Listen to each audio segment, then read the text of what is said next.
தமிழ்நாடு அரசோட 25 லட்சம் ரூபாய் காப்பீடு அட்டையை நான் எப்படி வாங்கினேன் அப்படின்றத இந்த வீடியோவில் நான் சொல்லியிருக்கேங்க.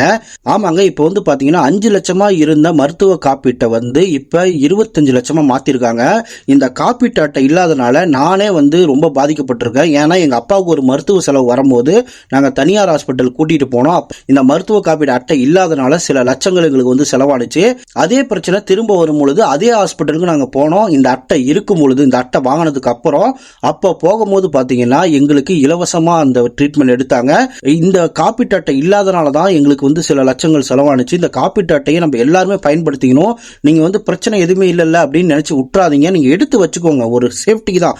கண்டிப்பா எல்லாருமே நம்ம எடுத்து வச்சுக்கணும். இது எப்படி நான் எடுத்தேன் அப்படின்னா, சேலம் கலெக்டர் ஆபீஸ்ல தான் நான் போய் எடுத்தேங்க.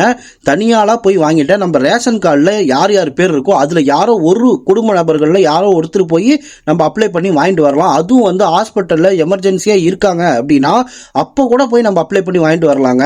அப்போ கூட போனோம்னா நம்மளுக்கு ஒரு நம்பர் கொடுத்துருவாங்க. அந்த அட்டை வந்து எப்பயுமே பார்த்தீங்கன்னா 3 மாதம் கழிச்சு தான் வரும்.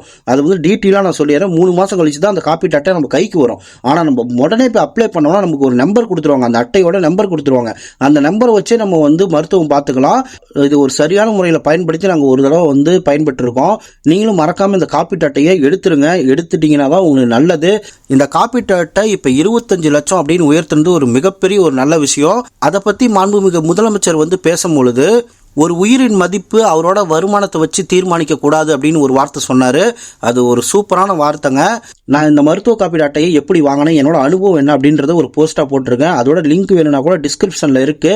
அந்த லிங்கை கிளிக் பண்ணி பாருங்க. நான் அழகா எழுதியிருப்பேன். அதை கூட நீங்க பார்த்து தெரிஞ்சுக்கலாம். இந்த மருத்துவ காப்பீட்டு சம்பந்தமான ஃபோன் நம்பர் வேணும்னாலும் அந்த போஸ்ட்லேயே இருக்கு.